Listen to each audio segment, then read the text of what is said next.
So if you call it a.env, then here you'll have to say a.env. Because your program is configured to work and pull from keys. What do we put inside on Monday? What did we put inside of this file? Which key? Right, so we put the connection string, right? But before that, we put something else. Right, we put the port, good. So we said port equal 3000. And then what's the second environment variable we did on Monday?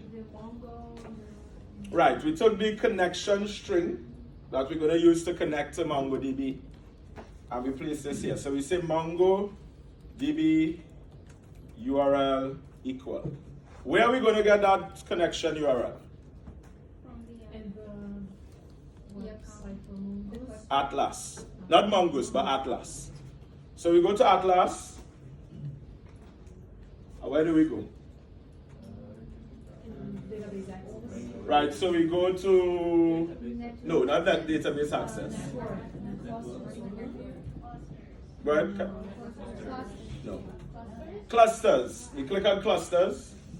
Then connect. Then connect your application. And you copy this. What we have to change inside here? We have two things. Password. Right, the password. What? Anybody remember my password? Jesus Lord.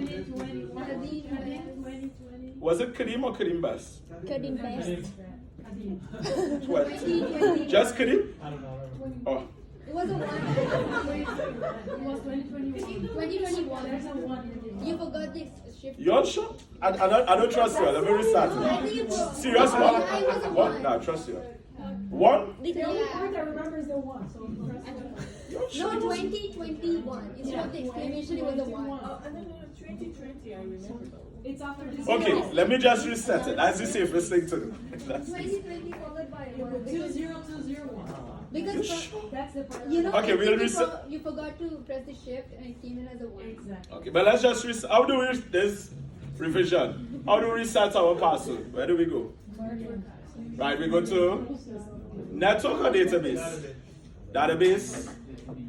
What else? Edit. Oops.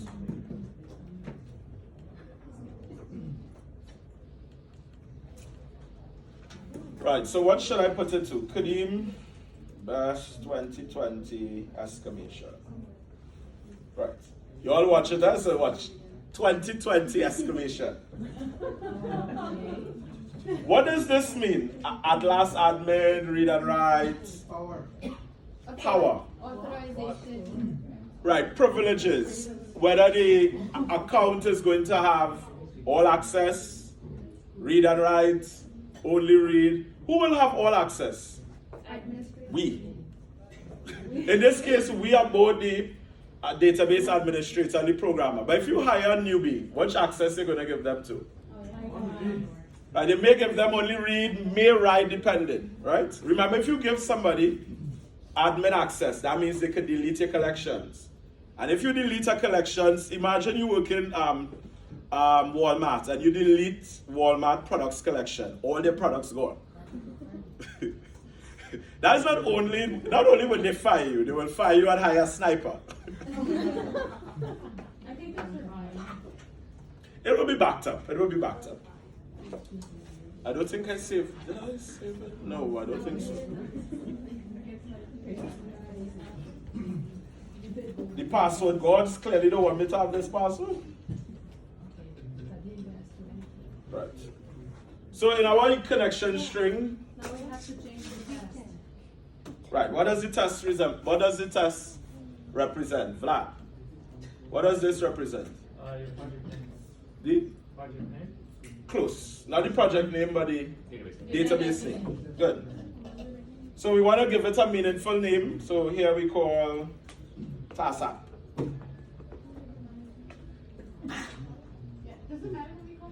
Doesn't matter. Once it's meaningful. So we created a task management app. So that's why I'm going to call it something related to that. Why are we putting, okay, next question. Why are we putting our connection string here? Why not just put it in the entry point file? Because we don't want people. Right, because if we push the git and someone sees this, you could write a script and do malicious thing and upload porn pictures in the database and all sorts of crazy things, which happens all the time in the real world. This is not even a joke. So you never want to expose your connection string because that's what you're using to connect to the database. Good. What else we need to do before we test this? Watch at the folder and tell me what's missing.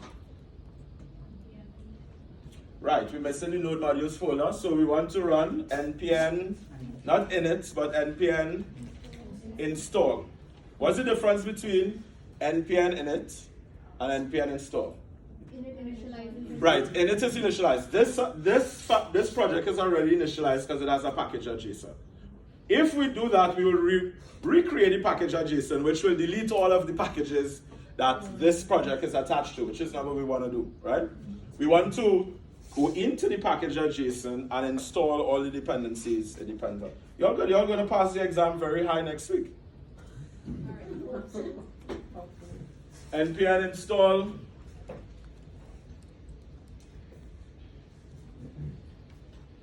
Good, so the node modules returns everything inside of the package.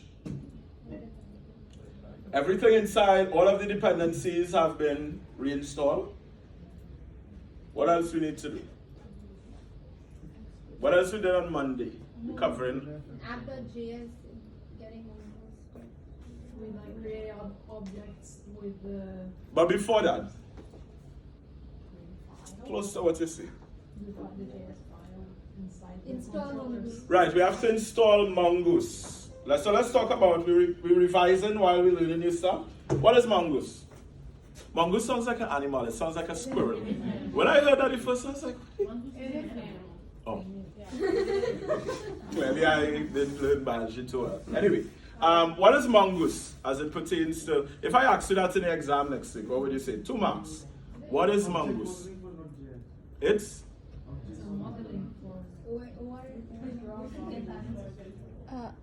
It gives you ready-made functions to work with MongoDB SQL language, so you don't put it there. Right, so it's, well, the first, good, very good. What you said is correct. But before that, you have to say Mongoose is an ODM. What does that mean?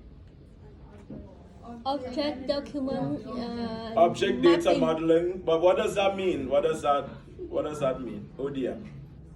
It means that it gives you a way to interact with the database without having to learn the database script language. Right, basically what both of you all said. So an ODM and an ORM provides you with a certain level of abstraction where you can interact with the database without learning the query language. What's the difference between ODM and ORM? Right, that's why I come into now. What's the difference? We spoke about that. What's the difference between an ORM and, because they sound the same, both of them does the same thing. Is there one just for a NoSQL database and the other one for a SQL database? Right, good. So an ORM is specifically for relational database and ODM is specific for NoSQL. That's the only difference. ORM, relational, ODM, NoSQL. Both of them makes it easy for us programmers to interact with the database without learning the query language. So we're going to be interacting with MongoDB today and we don't even have to write a single line of query in code. All right? So know that ODMs and ORMs make it easier for us to interact with a database without learning the query language. The difference between the two, ORM is for relational, ODM is for NoSQL.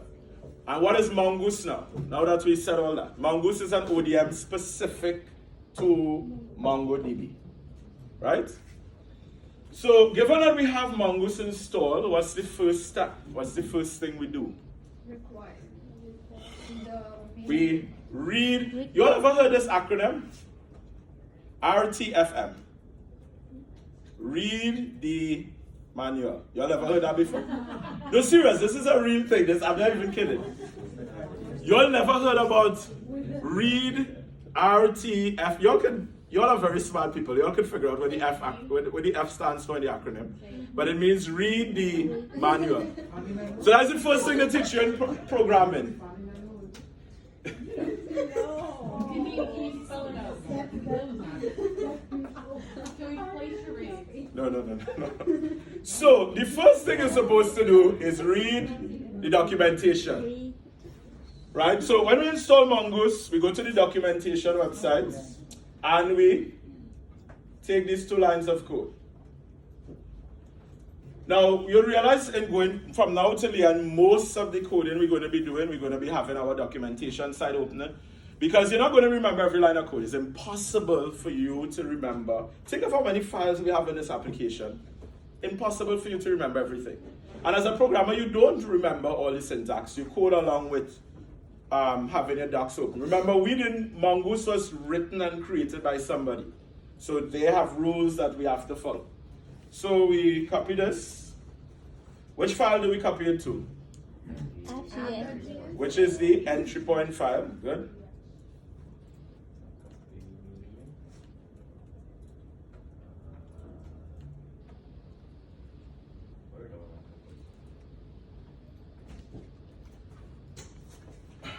Right.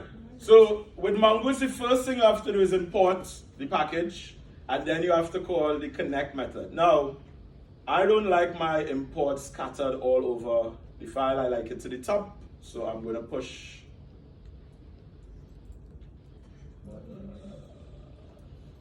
I'm going to push this all the way to the top. Again, it doesn't matter. You can leave it down there. That's fine. I just like your file organized. Right. Okay, so this connect method is what connects Mongoose to MongoDB. It receives the database URL. So we could actually put the database URL here, in here. But why would that be dangerous? Because then when we get it, people would have access to our username. Right, good. When we push it to GitHub, if we copy and paste our database URL there, that means when we push to GitHub, everybody who has access to our account is going to see it. So instead, what are we going to write here? The variable. Just the variable name, or we have to write something else? Right, so we want to access the environment variable. Remember, every time you want to access an environment variable, you say process.env. Now, let me just put a disclaimer out. This, if you see any weird thing popping up, this is my machine. I'm using my personal laptop. And it has spam, so I'm just putting a disclaimer out. If you see any weird thing coming up, it's the spam. Just putting that disclaimer out. What do we type here? Process.env. Right, we take the name of the variable. Question? The position of the connect statement matters. Must be first, yeah. I put it right after the import and it did not work. It should be right above the code. Oh yeah, it has to be above this has to connect first. You have to connect to this. The server has to start, and then MongoDB will take effect. Yeah. So in this case, when we push to GitHub, there's no way the person will be able to tell what our database connection string is, because all they're going to see is this. Now, exam question. What is connect? If I ask you that in the exam next week, what is connect? 5 marks, a lot of marks. It's a method. What else you would say about connect? It opens the default Mongoose connection. Right, it connects to the specified MongoDB URL. What else would you tell me about connect? Is it an ODM? Right, that's what I'm looking for. It's a asynchronous, it performs an asynchronous operation. What is that? 2 marks.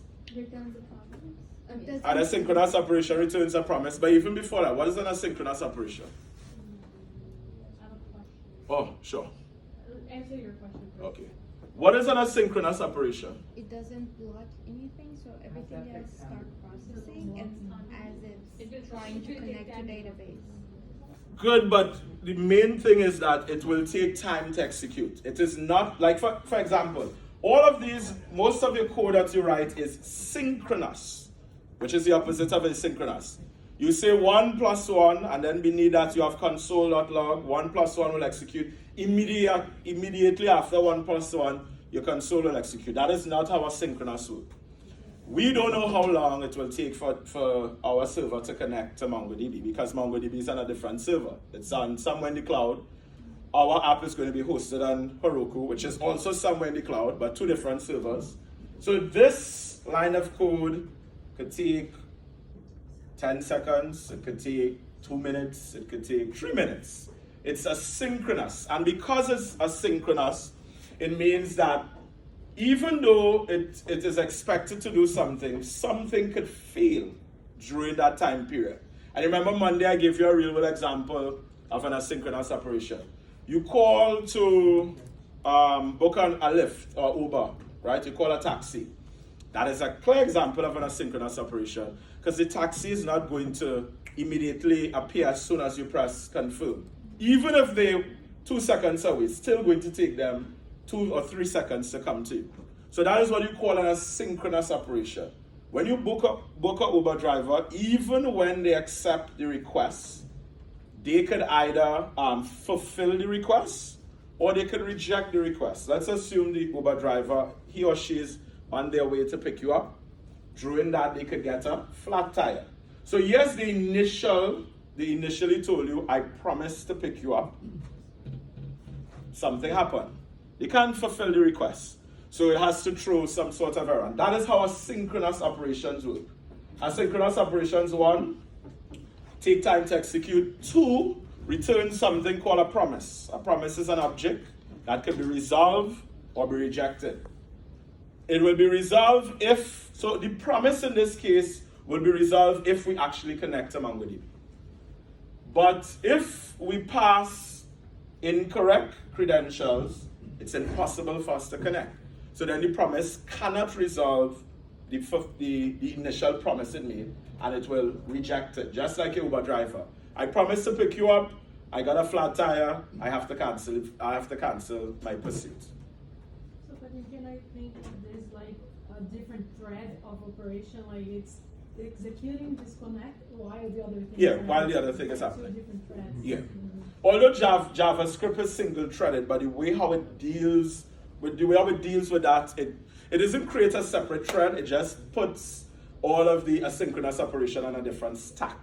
Okay. Right? But I don't want to say multi. Yes, conceptually, that is how it sounds like, but JavaScript is single-threaded. So I don't want to say yes, and that is not true. Yeah. But it puts the asynchronous operation on a different stack. And whenever that asynchronous operation performs, then it comes back and removes it from the stack.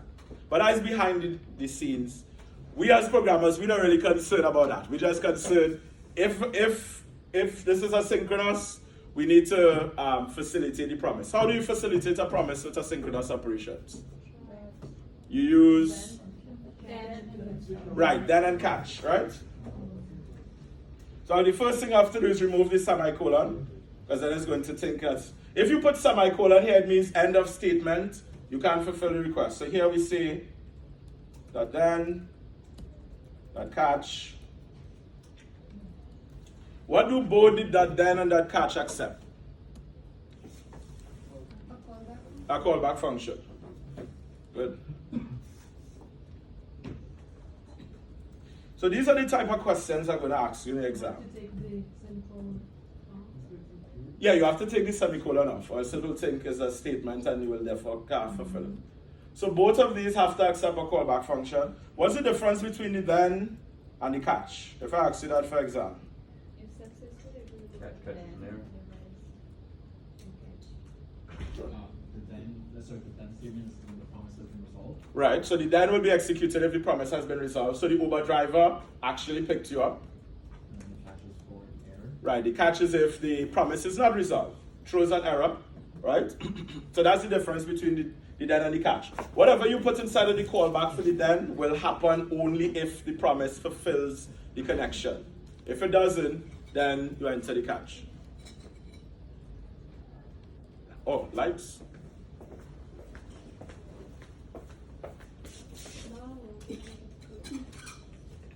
Okay. I'm feeling like Candyman gonna jump out.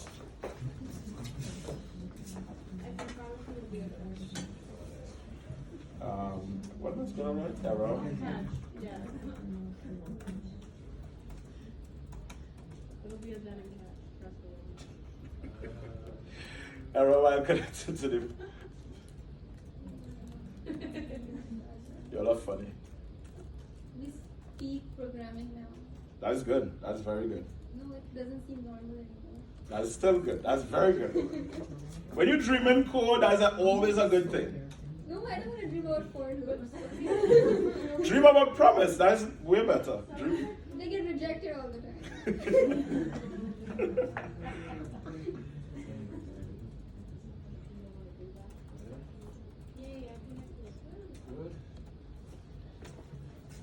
Right. So when we run this code, unless I put the password incorrectly, we're supposed to enter the then, therefore printed out, is connected to the database. Now, somebody had asked us on Monday and say if I don't facilitate the promise, will it still run? Yes, will still run, but what's the but? If what? If what?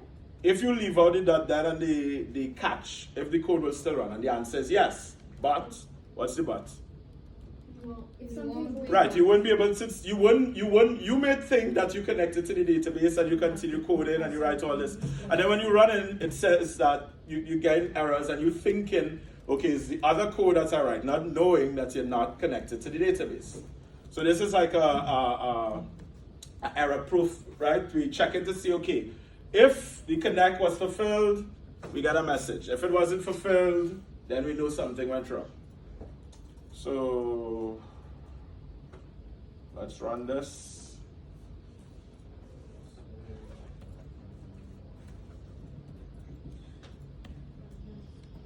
Right, so I say, yay, my app is connected to MongoDB. Yay. It's not the in you?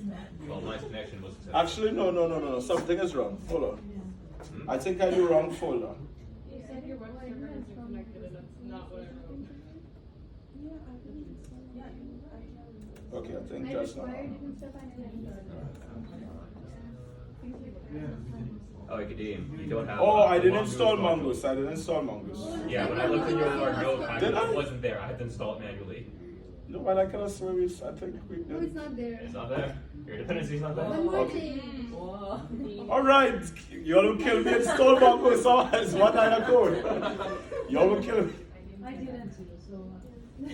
One line of code. Let's install Mongoose. Programmers are lazy too, they're adapting to all the methods. True.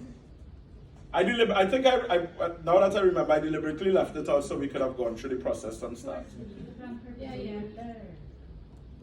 Is there any chance that you can write like a mini tutorial like you did with a Git exercise so we have like, because there's a bunch of things. Yeah, definitely. I'm gonna do a video detailing. Yeah. Okay, so now we're connecting. Right. What's the next step? We're basically revisiting everything we do on Monday and then we're going into new territory. Controllers? Not a controller. Before controllers. Ready? Model? Right, you have to define the schema, but before we do that, that's correct. But before we do the schema, what is the rule of Mongoose?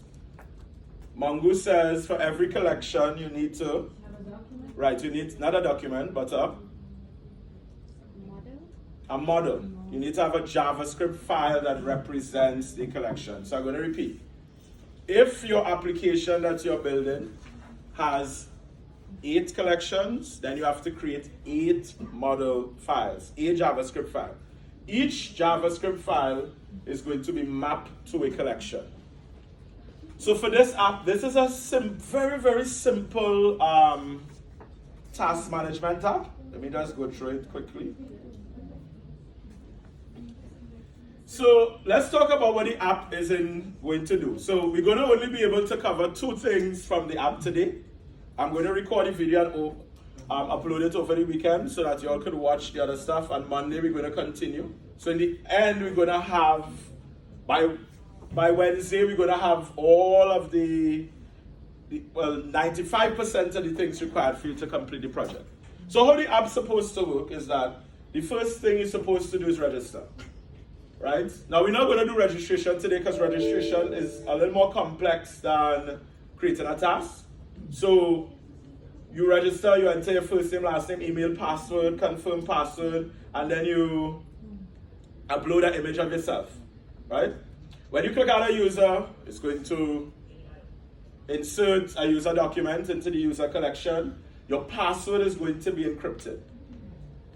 In databases, when you have a registration form, you are never to store your password in plain text, right? Your password should always be encrypted, and that is what we're going to do. We're going to use a package called bcrypt.js. Bcrypt.js is specifically used to hash, to take plain text, distort it, hash it, so that it's not in a readable format for anybody who is seeing the database. Then we're also going to use a package called Express File Upload, which is used to take files from your machine and store it on the server, right? After you register, then you are required to log in and add all the tasks into the system that you want reminders on. So you will go to the login form, you'll enter your email and password, you click login, and then it will take you to your profile page. Your profile page is going to have the picture that you uploaded. It's going to have your name, welcome, Jon Snow, or whatever you entered as your name. Then only persons that log in are allowed to manage their tasks. You click task, dashboard, and it's going to list all the tasks that you created. And for each task you created, you could edit it and delete it from the database. If you could also search for the different types of tasks. Today, all we're going to be doing is listing and adding. First one we're going to do is add. So when you add a task, you'll enter the title of that task, the description, the date due. So let's assume one of your tasks is read Kadeem's assignment, documentation. You set the due date for that to be tomorrow. You set the priority to high. So here, when you're creating a task, you could specify what the priority is. High, low, medium. And then the status of the task. What do I mean by status? So in this app, each task could be 1 out of 3 status. Open, when you now create the task, or it could be on hold, or it could be closed, right? That's 1 out of the 3. So when you're creating a task, automatically it will be open. Now, the reason why I did not put a drop-down list here, because you're not going to create a closed task. That don't make sense. So after you create the task, right? Let's assume after you create the task and tomorrow you read the assignment, which means you complete the task. You're going to come back to the task dashboard, click edit, change the status to close, which means I completed the task, right? So basically, and then last thing will be the search. You could search all the open tasks, all the tasks on hold, all the closed tasks, all the low priority, medium priority, high. So basically everything this app going to do is what you are required to do in your project. The same things. You have to create rooms, you have to upload a photo of the room. The room is, for all the rooms that you add, has to be pushed to the front end. So that means when I come to your website, the room listed page, it is only going to pull the rooms in the database. Exactly like how it works now. It's pulling the room from the fake database. This time it's pulling the rooms from a real database, right? We have a store. Good? We have a store. A store. Right, so basically that's what the app is. So today we're going to only do creating and pulling. Now, the rule of Mongoose is for every collection in your database, you need to create a JavaScript file in the model, right? So for this app, oops, what did I do? Okay, so for this app, we're only going to have 2 models. Sorry, 2 collections. Who could tell me what you think the 2 collections are? Based on what I described the functionality. Right, task, you're going to have a collection that's going to store all the tasks. What else? User. So those are the only 2 collections. 1 collection to store the users, 1 collection to store the tasks. Very simple. Today we're only going to be focusing on tasks. So the first thing we're going to do is we're going to create a folder called models. Inside models, we're going to create a JavaScript, that is a file that is going to represent the collection. So we're going to call it task.js.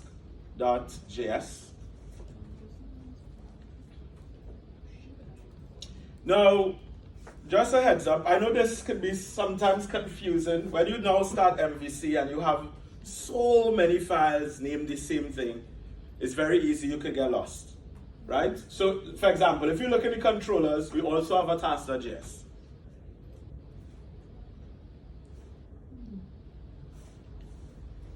In the controllers, you may have a file called task.js, and you notice in the model we also have task.js.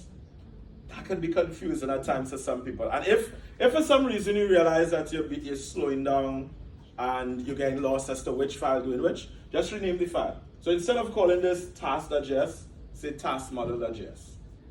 Instead of saying task.js for controller, say taskcontroller.js.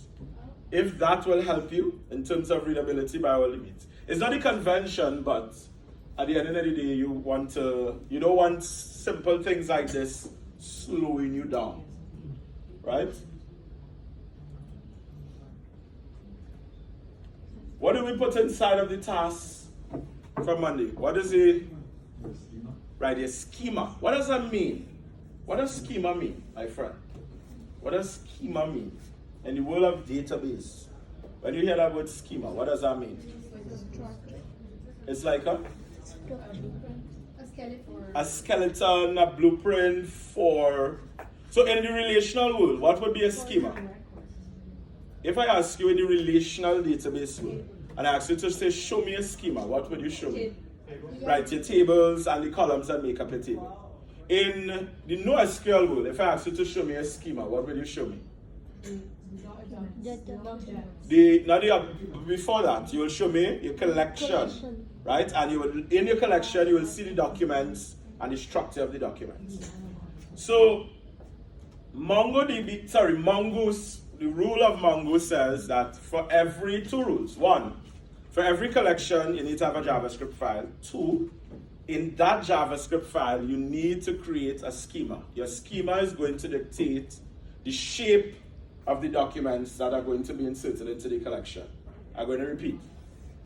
For each collection, you create one. So basically, we're only going to have two models because we have two collections. User, task. For each of the models, each of the JavaScript files, we have to define the schema of the documents that are going to be inserted into the database. How do we write the schema? What do we put inside it? What's the first step? Read the docs. Right, RTFM. Don't write that in the paper, please. Read RTFM. We go to the documents, or we should say RTFD. Read the documentation. So we go to the documentation. Obviously, you're not going to remember all that code. I don't even remember the code by heart. You go to the documentation. You click read the docs. And you go to defining your schema. So I'm going to read, this is all this we spoke about on Monday. I'm just going to repeat what it is so that you understand. Everything in Mongoose, I'm reading verbatim, everything in Mongoose starts with a schema. Each schema is mapped to a collection that defines the shape of your document. So in the exam, if I ask you what is the purpose of a schema, you have to tell me the schema defines the shape of all the documents going into a particular collection. So for example,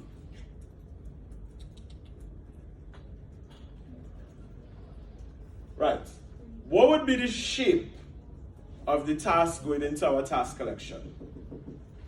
Each task should have a title, a description, a due date, a priority, a status. Every single document. Now, yes, some documents may miss because when we set in the schema, what we could put inside, what are some of the things we could put inside of the schema? We could dictate what? If the field is required or not. So obviously, if we put this as required false, and we don't enter description for this task, then it's not going to appear in the document, which is fine. But this just means the maximum in terms of fields that every document would have. Title, description, due date, priority, status. For user, it would be first name, last name, email, password. Confirm password, yes or no? Do you think we're going to store the confirm password in the database? No. Right? What's the purpose of the confirm password then? Validation. Validation. and we're going to store the parts of where we store in the image, right? So when we created our user model, this is what would be the shape. So I'm going to go back to the task.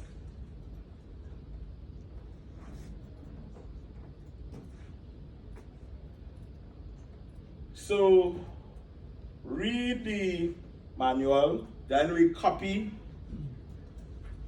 the sample code that they give us.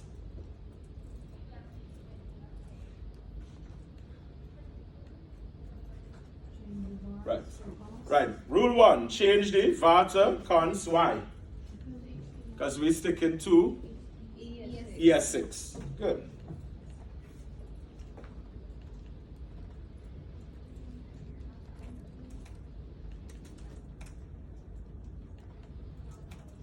What's the second step? Change the name of the schema. Remember, they give us the default code hours. We're not doing anything with blogs at this website. So we're going to change blog to task. What's the third step? Delete everything inside of the constructor. Because we're not using any, well, we're using title, but we're going to remove everything. What's the fourth step? Right. Right, we have to write and add everything we need. So again, we're going to look back at the form. Jesus Lord. sorry. This is just super.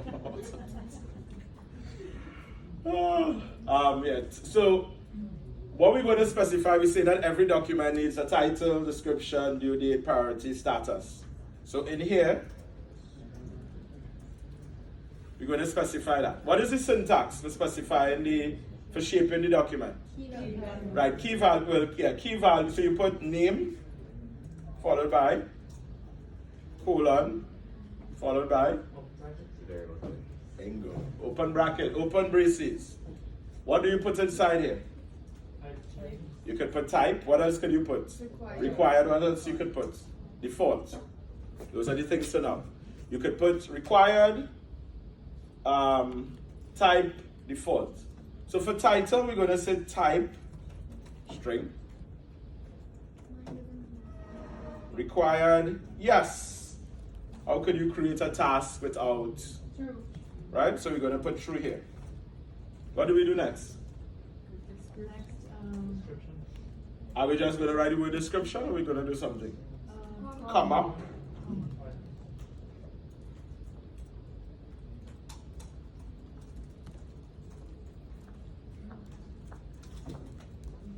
What's next? Type. Good. String.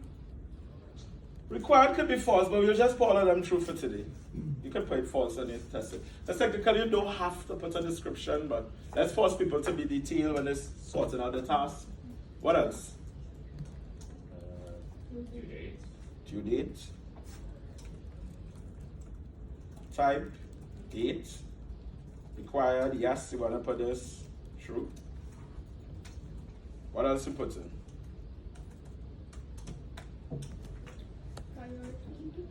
Priority. Type. String. Required. True.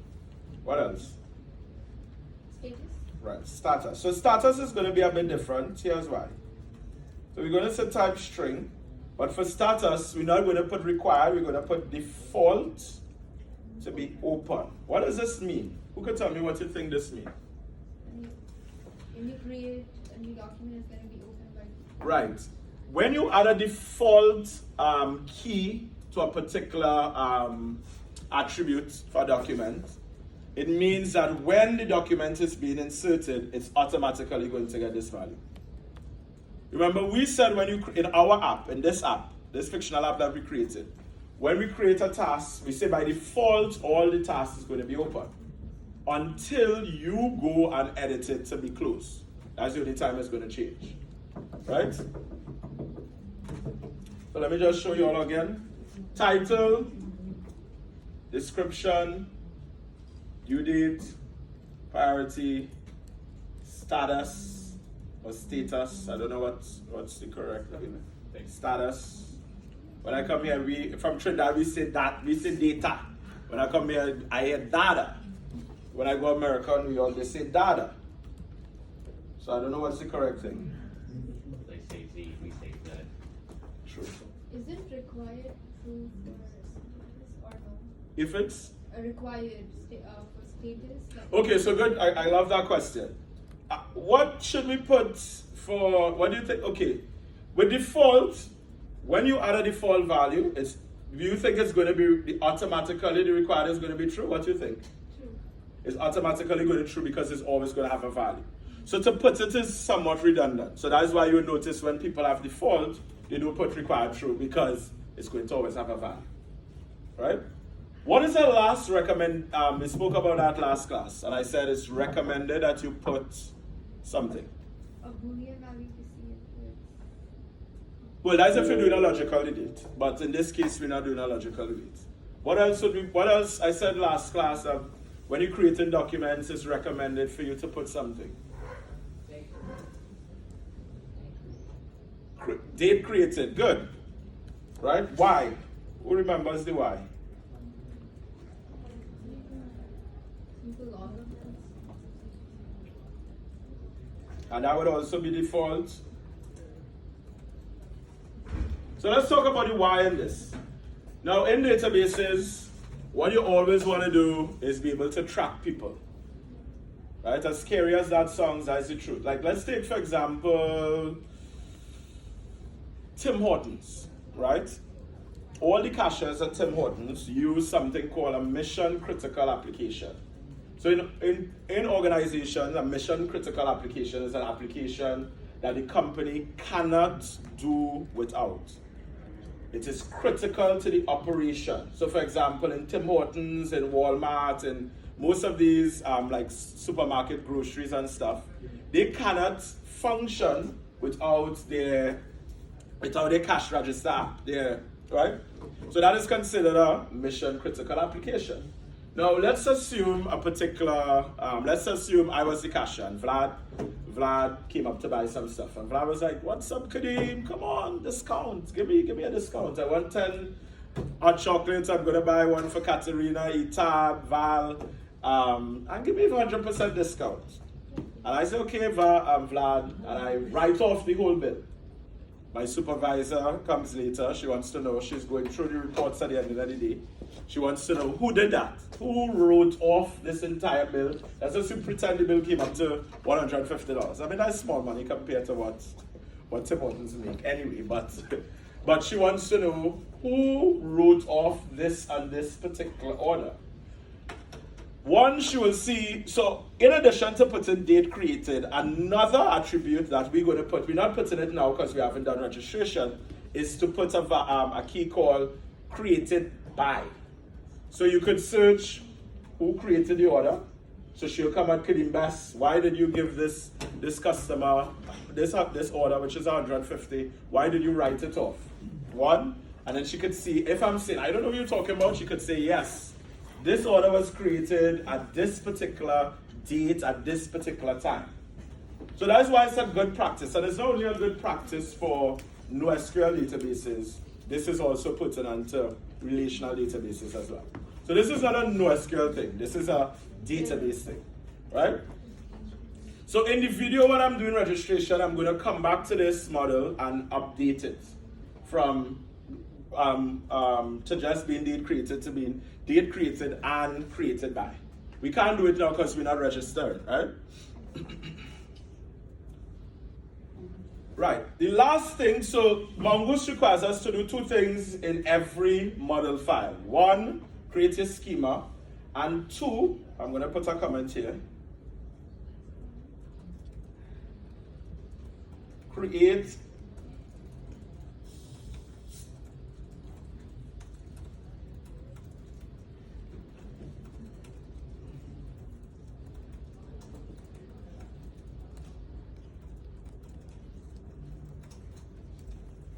right.